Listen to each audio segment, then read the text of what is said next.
नमस्कार, आप देख रहे हैं केबीपी टाइम्स। आज के इस खास बुलेटिन में आप सभी का स्वागत है। चलिए रुक करते हैं आज की तमाम खबरों की ओर। खबर भरतपुर जिले से है, जहां भरतपुर में 80वें स्वतंत्रता दिवस के अवसर पर आयोजित जिला स्तरीय समारोह में नदबई निवासी और kidney transplant recipient Amit Kumar Sharma को सम्मानित किया गया। जिला कलेक्टर कमर उल जमान चौधरी ने उन्हें वर्ल्ड ट्रांसप्लांट गेम्स में उत्कृष्ट प्रदर्शन और तीरंदाजी में रजत पदक जीतने पर सम्मान प्रदान किया। नदबई निवासी अमित कुमार शर्मा का 19 जनवरी 2015 को किडनी ट्रांसप्लांट हुआ था। इसके बाद उन्होंने अंगदान के प्रति जागरूकता फैलाने और ये संदेश देने के लिए राष्ट्रीय एवं अंतर्राष्ट्रीय ट्रांसप्लांट गेम्स में भाग लेना शुरू किया कि प्रत्यारोपण के बाद भी सामान्य और खेल में जीवन जिया जा सकता है। वर्ष 2025 में आयोजित वर्ल्ड ट्रांसप्लांट गेम्स में अमित कुमार शर्मा ने राजस्थान का प्रतिनिधित्व करते हुए तीरंदाजी में रजत पदक हासिल किया। स्वतंत्रता दिवस समारोह में उनकी इस उपलब्धि के लिए जिला कलेक्टर कमर उल जमान चौधरी ने उन्हें सम्मानित किया। कार्यक्रम में जिला प्रशासन, स्वास्थ्य विभाग और खेल विभाग के अधिकारी भी मौजूद रहे। अमित शर्मा ने सम्मान को अंगदाताओं और उनके परिजनों को समर्पित करते हुए युवाओं और मरीजों को अंगदान तथा खेलों के प्रति प्रेरित करने की बात कही। चलिए अब आगे बढ़ेंगे अगली खबर की ओर, जहां ब्यावर में 80वां स्वतंत्रता दिवस समारोह देशभक्ति और हर्षोल्लास के माहौल में मनाया गया। सम्राट पृथ्वीराज चौहान स्टेडियम में आयोजित समारोह में कैबिनेट मंत्री अविनाश गहलोत ने ध्वजारोहण कर तिरंगे को सलामी दी और परेड का निरीक्षण किया। इस दौरान विभिन्न क्षेत्रों में उत्कृष्ट कार्य करने वाले 128 कर्मचारियों, प्रतिभाओं और समाज सेवी संस्थाओं को सम्मानित किया गया है। ब्यावर के सेदरिया पुलिया स्थित सम्राट पृथ्वीराज चौहान स्टेडियम में आयोजित जिला स्तरीय स्वतंत्रता दिवस समारोह में मुख्य अतिथि कैबिनेट मंत्री अविनाश गहलोत ने ध्वजारोहण के बाद परेड का निरीक्षण किया और मार्च पास्ट की सलामी ली।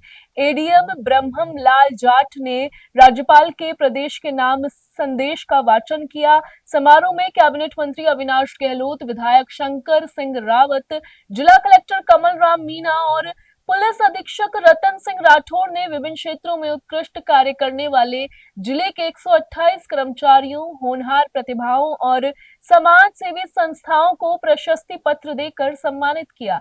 देश के लिए सर्वोच्च बलिदान देने वाले शहीदों की वीरांगनाओं और स्वतंत्रता सेनानियों का भी विशेष सम्मान किया गया है। अपने संबोधन में मंत्री गहलोत ने स्वतंत्रता सेनानियों और शहीदों को नमन करते हुए प्रधानमंत्री नरेंद्र मोदी के विकसित भारत के संकल्प को साकार करने के लिए सभी से योगदान देने का आह्वान किया। समारोह में स्कूली विद्यार्थियों ने पीटी, व्यायाम और देशभक्ति से ओतप्रोत सांस्कृतिक कार्यक्रम प्रस्तुत किए। इस दौरान जिला प्रशासन के अधिकारी, जनप्रतिनिधि, कर्मचारी और बड़ी संख्या में शहरवासी मौजूद रहे।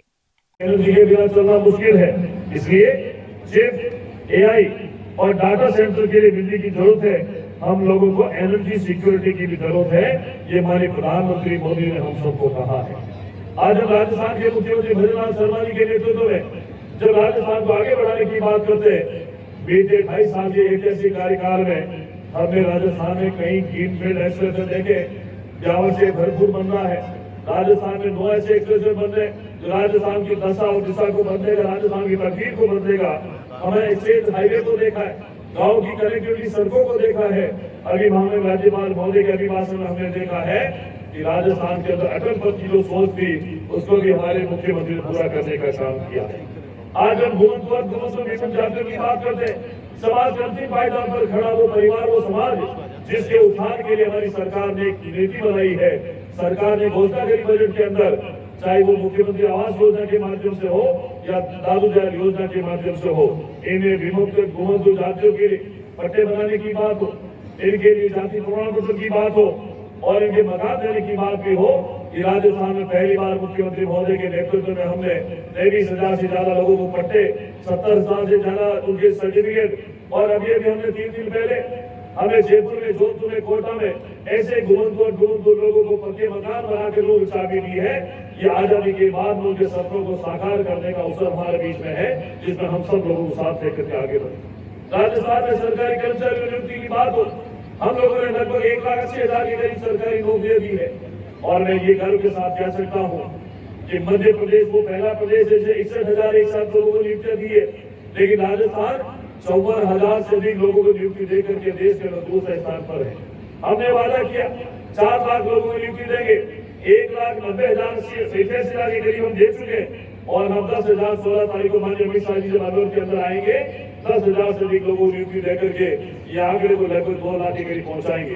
बचाव हमारा 2.5 साल है, उसमें भी हम सब लोग पूरा इंतजाम करेंगे कैसे राजस्थान के युवाओं को परीक्षाओं की भर्ती के बाद नौकरी पारदर्शी तरीके से मिले, इसकी पूरी व्यवस्था करेंगे।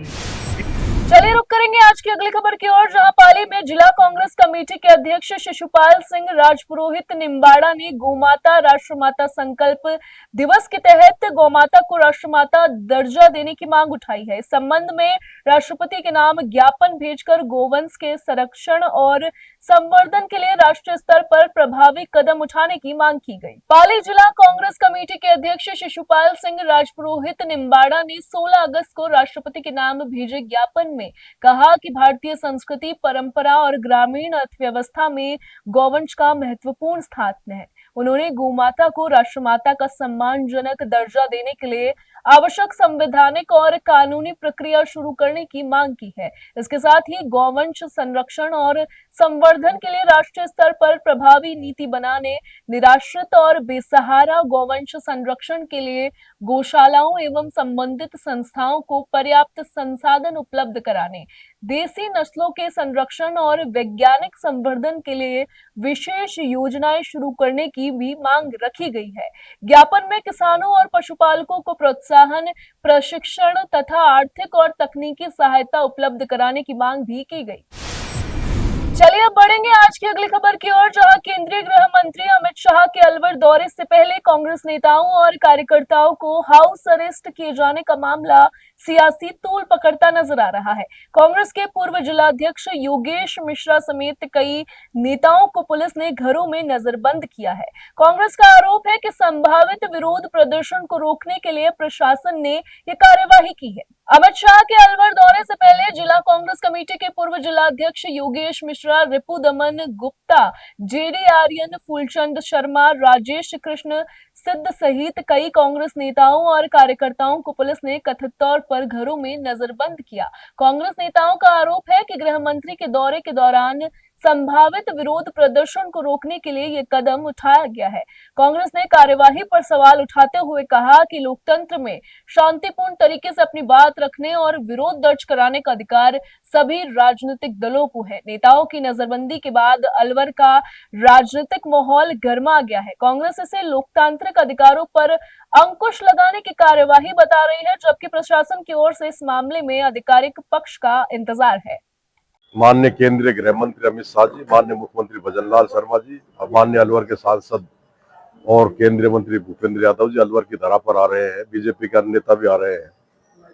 मैं इन सबका अलवर की धरा पर स्वागत करता हूं, लेकिन एक सवाल मैं माननीय भूपेंद्र यादव जी से, माननीय गृह मंत्री जी से, माननीय मुख्यमंत्री जी से पूछना चाहता हूँ कि जो अलवर की दुर्गति हो रही है, कानून व्यवस्था खराब हो रही है, सफाई व्यवस्था खराब हो रही है, पानी बिजली है नहीं, सड़कों पर गड्ढे हो रहे हैं, 15 मिनट की बारिश इस शहर से झिलते नहीं, महिलाओं पर अत्याचार हो रहे हैं, सरेआम हत्याएं, डकैती, लूटपाट हो रही है। इस सब की अकाउंटेबिलिटी, जवाबदेही कोई तय करेगा कि नहीं करेगा? आज ये अलवर में आए हैं, डेयरी पर 200 करोड़ के प्लांट का उद्घाटन की बात करें, डेयरी को गिरवी रख दिया, 200 करोड़ का लोन ले लिए तो बिकेगी। पुलिस के द्वारा आपको हाउस अरेस्ट भी किया गया, क्या मामला? हम शांतिपूर्ण तरीके से हमारे कांग्रेस कार्यालय पर जाने की कोशिश कर रहे थे। हमने कल तय किया हम कांग्रेस कार्यालय पर 11 बजे एकत्रित होंगे और वहां एकत्रित होकर अमित शाह जी से हमने जिला कलेक्टर महोदय से, हमारे जिला अध्यक्ष जी ने टाइम भी मांगा था आज मिलने का। भैया तो हमें टाइम दे, हम शांतिपूर्ण तरीके से प्रदर्शन करेंगे। तो ऐसा क्या कारण है कि विश्राम गुजर जी सारे डेयरी के पूर्व चेयरमैन रहे हैं, वो लगातार लेके 200 करोड़ के मामले को लेकर लगातार आरोप लगा रहे थे, आज उनको भी हाउस डिटेन किया गया है। आपके एनएसयूआई कार्यकर्ता को भी, मैं आपसे वही कह रहा हूँ, एनएसयूआई यूथ कांग्रेस से कार्यकर्ता को अरेस्ट किया जा रहा है। कल शाम से मेरे घर के आसपास पुलिस मंडरा रही है। आज मैं निकलना चाहता हूँ, मुझे घर से नहीं निकलना दिया। यहाँ के मेरे साथी कांग्रेस का है, तुम सबको भी बोलो आपको सब हाउस अरेस्ट कर दिया साहब, आप बाहर नहीं जा सकते। हम कोई डकैत है, कोई चोर है क्या है? हम जनता की जनहित की मांग उठाने की तो बात कर रहे हैं साहब। तो प्रजातंत्र में तो जनहित की मांग शांतिपूर्ण तरीके से सबको उठाने का अधिकार है। तो मैं तो माननीय गृह मंत्री जी से मुख्यमंत्री जी से इतना निवेदन कर रहा हूं, भाई या तो इन सब मांगों की पूर्ति करे जनता की, और अगर आप जवाबदेही नहीं मानते, आप जिम्मेदारी नहीं लेते, अपने पदों से इस्तीफा दे दो, आपको सरकार में रहने कोई दिक्कत नहीं है। के बारे में आप क्या कहोगे? जैन जी के हमारे युवा साथी भी 1 महीने से जंतर मंतर पर जो प्रदर्शन कर रहे थे, मैं माननीय गृह मंत्री जी से पूछना चाहता हूं कि दिल्ली पुलिस को हमारे युवा साथियों पर लाठीचार्ज करने की, पैलेट गन से हमला करने की, हमारी बहनों के साथ दुर्व्यवहार करने, ये सारी इजाजत किसने दी? बिना हायर अथॉरिटी के, बिना मंत्रालय की परमिशन के तो पुलिस की हिम्मत नहीं है कि भाई वो इस तरीके की हरकत कर जाए। और इससे इस देश के युवाओं में भारी आक्रोश है। आप देखना, इस देश में युवा ही परिवर्तन लाएंगे। पुलिस ने कांग्रेस कार्यकर्ताओं को और बड़े बड़े लीडरों को अरेस्ट कर रखा है और गिरफ्तार भी किया है।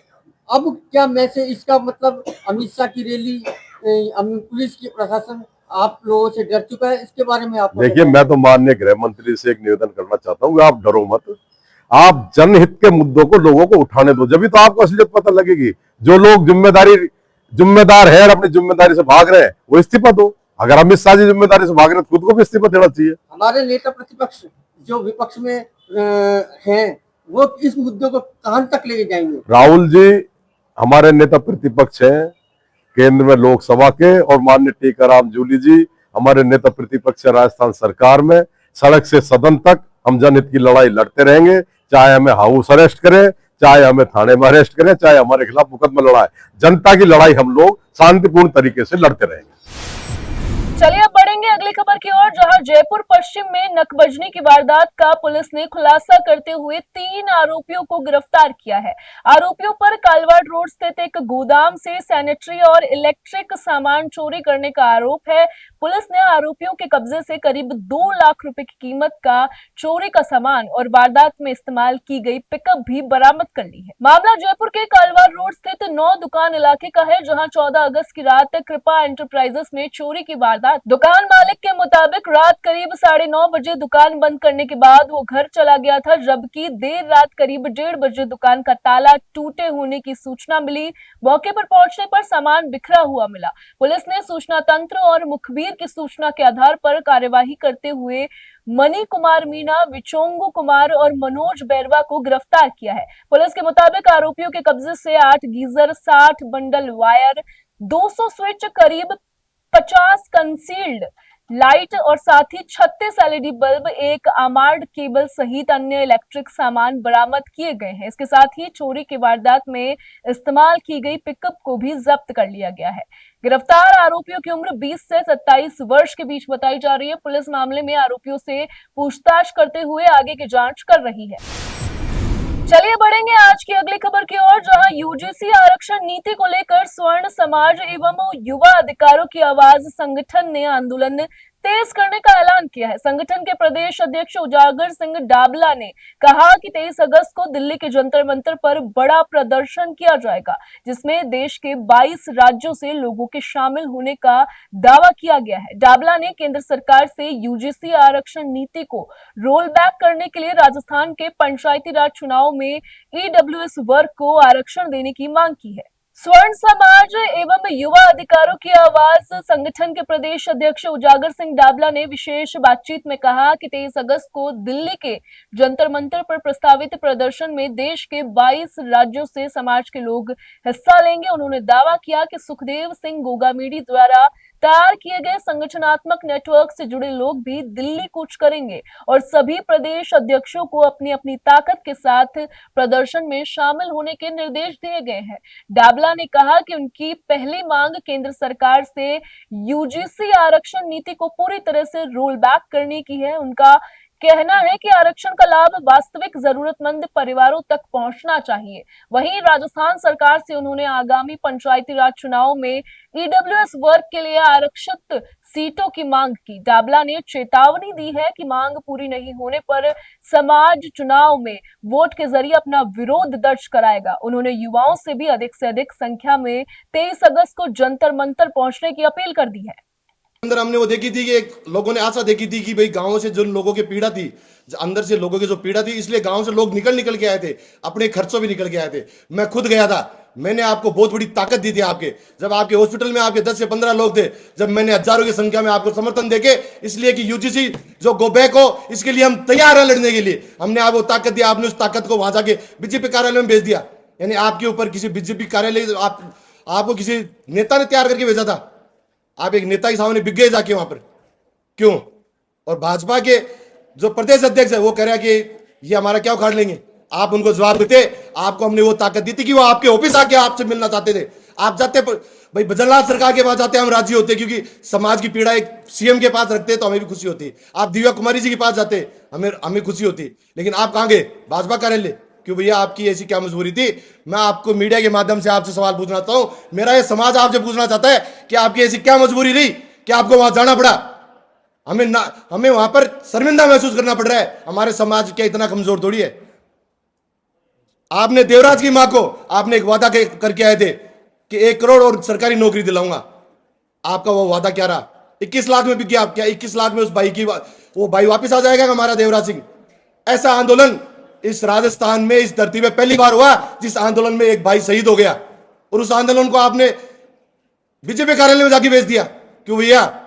हम आपसे सवाल करना चाहते हैं, समाज में किसी की हिम्मत नहीं होगी, मेरी हिम्मत है। मैं उजागर डावला आपसे क्वेश्चन करना चाहता हूं कि इस चीज का जवाब दो आप मेरे को, वरना हम राष्ट्रीय अध्यक्ष हम नहीं मानते, ऐसे कमजोर हाथों में हमारा समाज नहीं देना चाहते।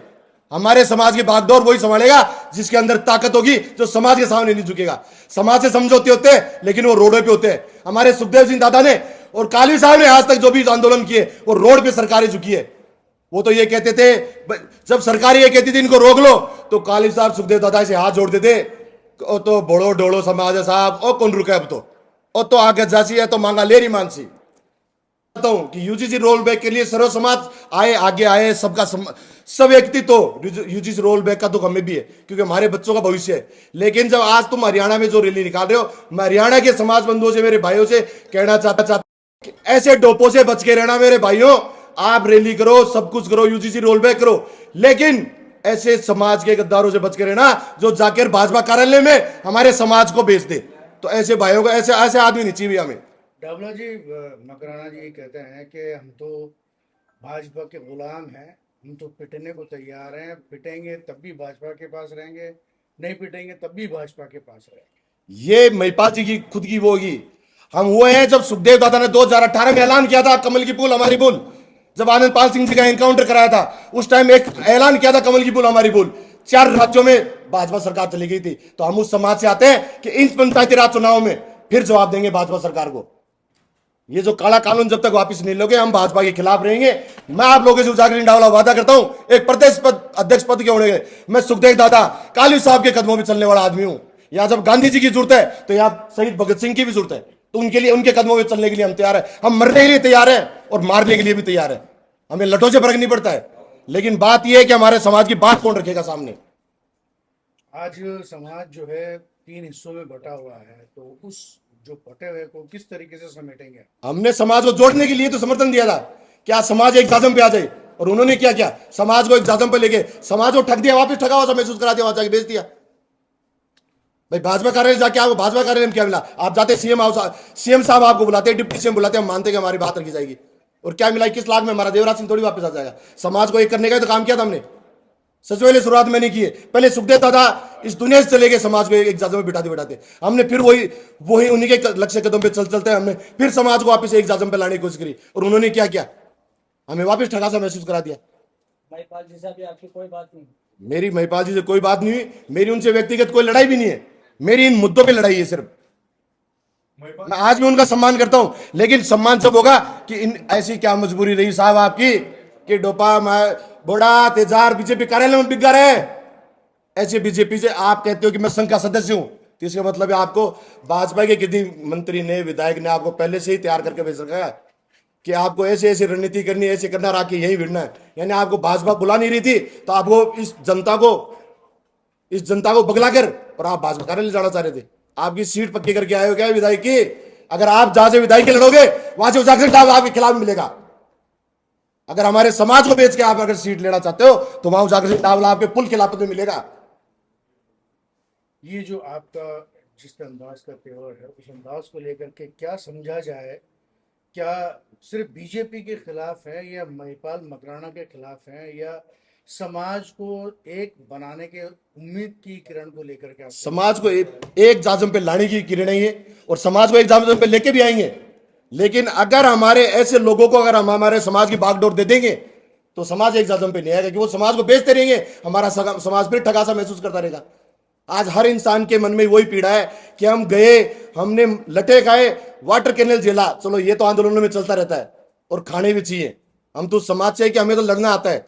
लेकिन आपने किया क्या, परिणाम क्या मिला कि ले जाके वहां बेच दिया आपने हमें। समाज के लिए क्या संदेश देना चाहेंगे आप? समाज को, मैं मेरे युवा भाइयों को एक ही चीज कहना चाहता हूं, ऐसे समाज की कमान ऐसे लोगों के हाथ में नहीं देंगे। और आप सभी से निवेदन करना चाहता हूं कि पूरी ताकत के साथ यूजीसी रोल बैक का विरोध करो, लेकिन आप ये देखो कि समाज का लीड कौन कर रहा है, किसी अच्छे भाई को दो।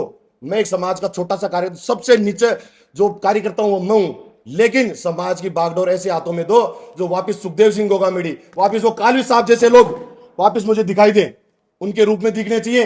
जो कालवी साहब ने आज तक आंदोलन किए तो सरकारें झुकी हैं, झुकाने वाला होना चाहिए। वही सुखदेव सिंह गोगामेडी थे जो एक ऐलान करते थे, सरकार उनसे रोड पे आके बात वार्ता करती थी, ना कि हम किसी की जाकर वहां इंतजार करते थे। डबल जी, इस वक्त में उप मुख्यमंत्री भी एक राजपूत है और यहाँ की महारानी भी है, यानी कि राजकुमारी भी है, और उसके बावजूद आज समाज के जो बच्चा शहीद, उसको 21 लाख रुपए पर टाल दिया गया। तो मैं यही तो कहना चाह रहा हूं, ये हमारे दुख, यही तो दुख है हमें। हम महिपाल सिंह मकराना से यही तो कर रहे हैं, हमने उनको तो नेतृत्व दिया कि आप नेतृत्व करो। मैं भी आपके माध्यम से उनसे यही पूछना चाह रहा हूं कि ऐसा क्या नेतृत्व किया जब हमारी डिप्टी सीएम हमारे समाज के, हमें 21 लाख में आप लिया, और जबकि भाजपा सरकार ये करिए हमने कोई 21 लाख नहीं दिए, वो भी किसी नेता ने दिए होंगे। दिल्ली को लेकर रणनीति क्या बनाई है आपने? दिल्ली को जो भी हमारे भाइयों का आदेश होगा, जो हमारे समाज के युवा साथियों का आदेश होगा, जब वो ऐलान कर देंगे कि चलना है तो पूरी ताकत के साथ मैं दिल्ली भी जाऊंगा। कहना था 23 तारीख को दिल्ली जाएगी, तो 23 तारीख को पूरी ताकत के साथ दिल्ली मिलूंगा मैं आपको। अब आप कह रहे हो कि वो तो बीजेपी कार्यालय चले गए, तो आपको लगता है 23 तारीख को महिपाल सिंह मकराना थोड़ी कर रहा है, समाज कर रहा है, और मैं समाज के लिए जाऊंगा। समाज के मुद्दों के लिए जो भी संगठन लड़ेगा, चाहे ब्राह्मण समाज का संगठन हो, चाहे राजपूत समाज का संगठन, कोई भी लड़ेगा, उसके लिए उजागर सिंह पूरी ताकत के साथ अपने युवा, जो मेरे युवा भाई है, इन सबकी ताकत को मिला के मैं कुछ करूंगा। अगला चेहरा आप किसको देखते हो जो समाज को एक साथ लेकर चल सके? ये तो समाज तय करे।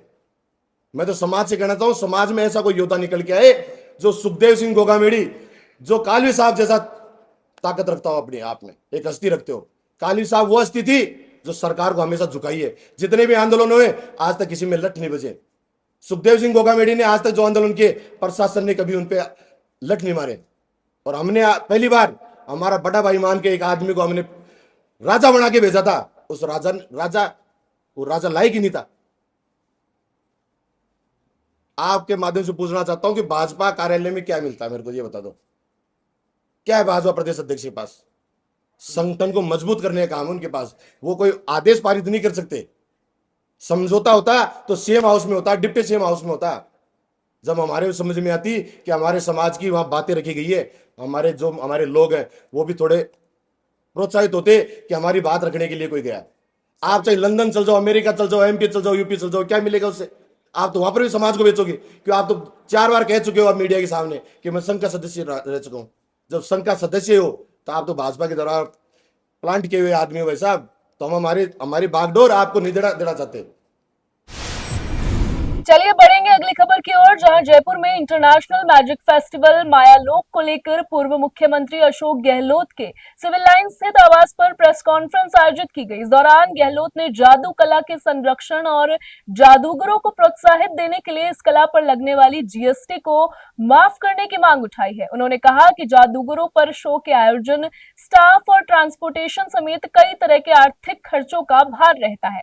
पूर्व मुख्यमंत्री अशोक गहलोत ने कहा कि जादू कला के संरक्षण के लिए राज्य सरकार को केंद्र सरकार से इस पर लगने वाली जीएसटी को माफ कराने की पहल करनी चाहिए। उन्होंने कहा कि जादूगरों को शो आयोजित करने के लिए स्टाफ, ट्रांसपोर्टेशन और उपकरणों सहित कई तरह के खर्च उठाने पड़ते हैं, इसलिए सरकार को इस कला और कलाकारों को प्रोत्साहित करना चाहिए। गहलोत ने जोधपुर में प्रस्तावित जादू अकादमी को महत्वपूर्ण बताते हुए कहा कि अकादमी के माध्यम से जादूगरों को आवश्यक साधन, संसाधन और उपकरण उपलब्ध कराने में सहूलियत होगी। उन्होंने कहा कि अकादमी सरकार, समाज और मैजिशियंस के बीच एक सेतु का काम करेगी। वहीं जादूगर मायावी ने बताया कि जोधपुर में जल्द ही जादू अकादमी की शुरुआत की जाएगी और 3 दिवसीय जादू सम्मेलन आयोजित किया जाएगा। सम्मेलन में 15 राष्ट्रीय और अंतर्राष्ट्रीय स्तर के जादूगर अपनी कला का प्रदर्शन करेंगे। ये सम्मेलन निःशुल्क होगा और करीब 3000 दर्शकों के बीच जादू की प्रस्तुतियां दी जाएगी। बोले तो बावन जाए टेबल जाए और मेरे पिताजी के वक्त में वो टोक्यो जापान गए थे, हांगकांग गए थे, मैं भी उनके साथ गया था हांगकांग। मुझे मालूम है कि कला 1 महीना रहते हम लोग, 1 महीना वहाँ रहे थे हम लोग, अच्छी खासी इनकम होती है उसमें हमारे, और वो इनकम बाद में काम आती गई हमारे। तो वो सब हमने देखे हैं। वर्ल्ड सरप्राइज नाम क्या था? World surprise show, world surprise show दुनिया में आखिरी पहले का शो था वो, उसमें भाग लिया था उन्होंने। और वीडियो टेलीकास्टिंग कंपनी पहले, आजकल तो मोबाइल फोन आ गए तो उसमें रील होती नहीं है, पहले रील होती थी, उसका नाम होता था वीडियो टेलीकास्टिंग कंपनी। एक फिल्म होती थी, सबसे पॉपुलर हुई थी फिल्म, उस कंपनी ने वो टोक्यो में शो किया था, जापान पे कहने का मतलब है बचपन से हमारा परिवार जुड़ा रहा पिताजी के कारण से। अब ये रेबल गर्ल बैठा हुआ, काश्मीरी बैठी हुई है, जानपुर के उसको बनाया, लेकिन तुम भी आके बैठो, कम से कम लीगेसी को हमारे बाद में जिंदा रखो। जिंदा क्या रहनी है, हम सहयोग करें, या तो मेरी खुद बन जाए, और नहीं बने मान लो तो कम से कम सहयोग तो कर ही सकते ना। कि मैं कौन सा मैजिक कर रहा हूँ, मेरे को तो मैजिशियन बना रखा इन पत्रकार में तो पर कम से कम इस कला को जिंदा रखने का हमारा फर्ज बनता है, हमारी लीगेसी है पिताजी की, उसको हम आगे बढ़ाएंगे, कोई कमी रखेंगे नहीं। आज के बाद में जब ये सम्मेलन हो रहा है बहुत बड़ा, तो हमारा कमिटमेंट बढ़ जाएगा। हम किस प्रकार से और ज़्यादा कमिटमेंट के साथ में किस प्रकार कला को हिंदुस्तान के अंदर ये कमजोर हो रही है, तो कोई दो राय नहीं।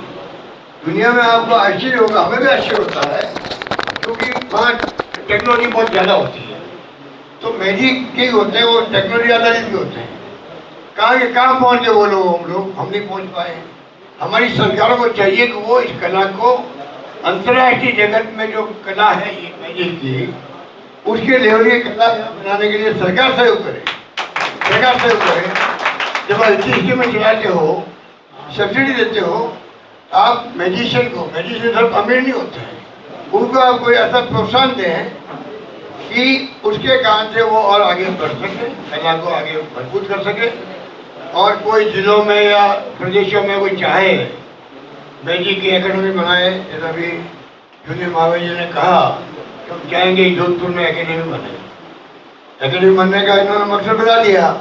आज मैजिशियन का जब एक आदमी, अभी पी के लाल साहब थे गुजरात के अंदर, बहुत बड़े मैजिशियन थे, उनकी डेथ हो गई, बोले तो 52 जाए टेबल जाए।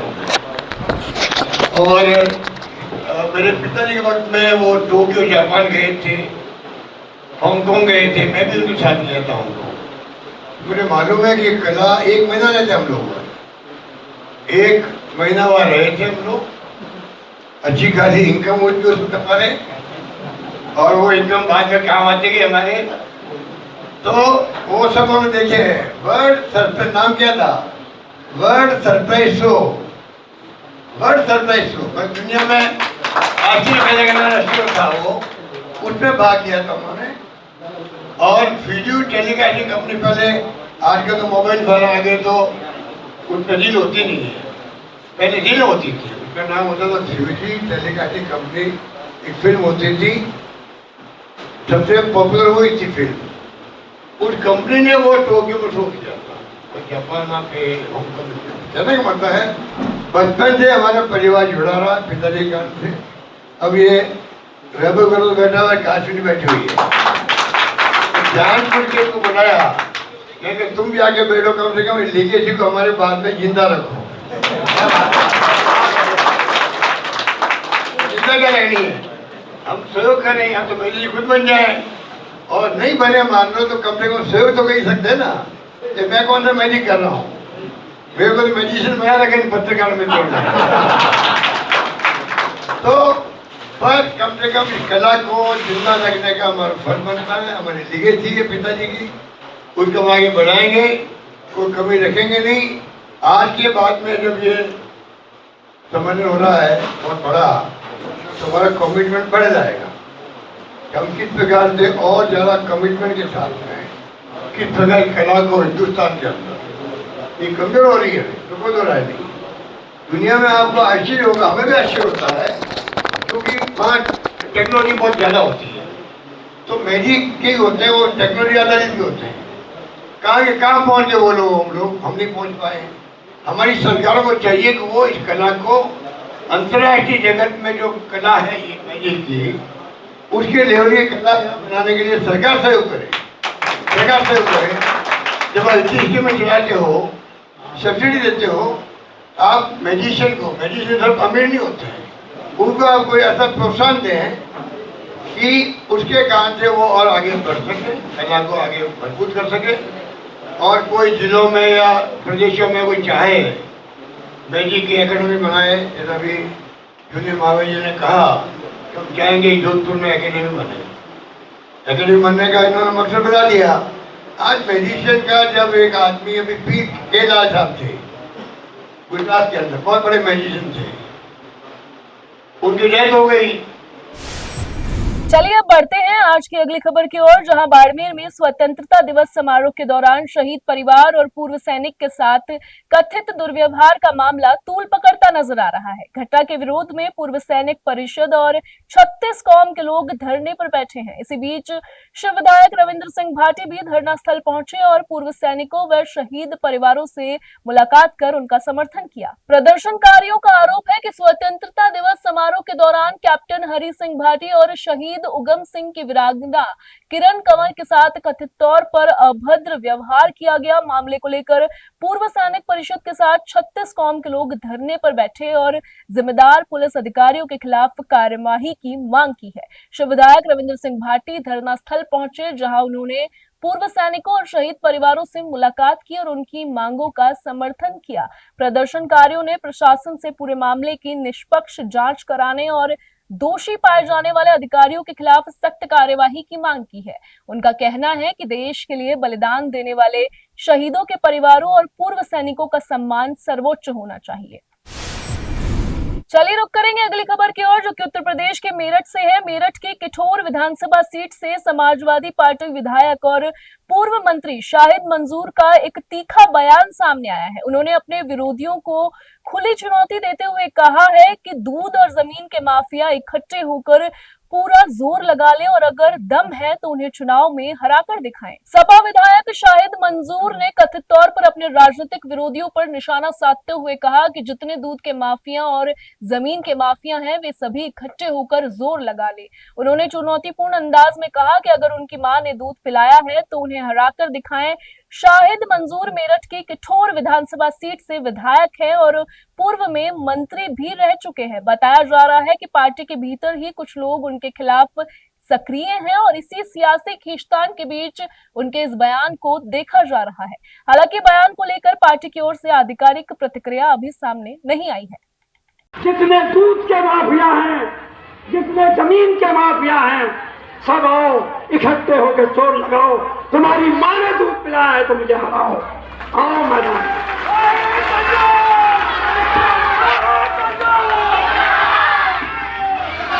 लेकिन जिस भरोसे पे ये बात कही है, आप लोगों के भरोसे पे ये कही है, और इंशाअल्लाह मेरा भरोसा टूटेगा नहीं। और ये चोर उचक्के हर इलेक्शन में मेरे खिलाफ रहते हैं। अब क्या और सही, आओ मैदान में। तुम पिछली बार भी मेरे खिलाफ थे, उससे पहले भी मेरे खिलाफ थे, उससे पहले भी मेरे खिलाफ थे। आओ तुम जितना जोर लगा सकते हो लगाओ।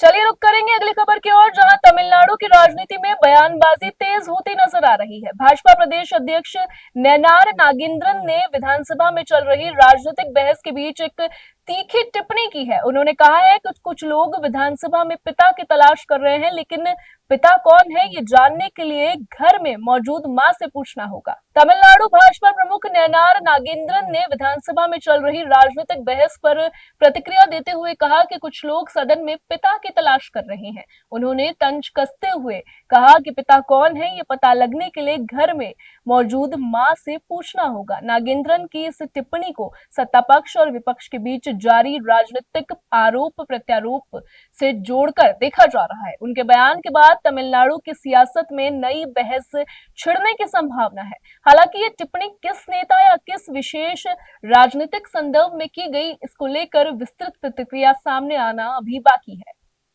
ஆனா கவிதைகள் வந்து பல விதம் இருக்கு. புது கவிதைகள் இருக்குது, பழைய கவிதைகள் எல்லாம் இருக்குது.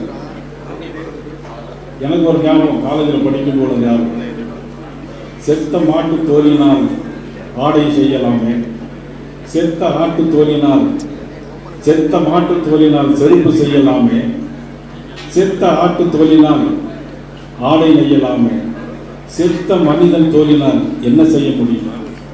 இன்னைக்கு அப்படிப்பட்ட மனிதர்கள் வாழ்கின்ற நாடாக இன்னைக்கு ஆட்சி செய்யக்கூடிய சூழலை அமைந்திருக்கு. அவர்களால் என்ன செய்ய முடியும் இந்த நாட்டிற்கு?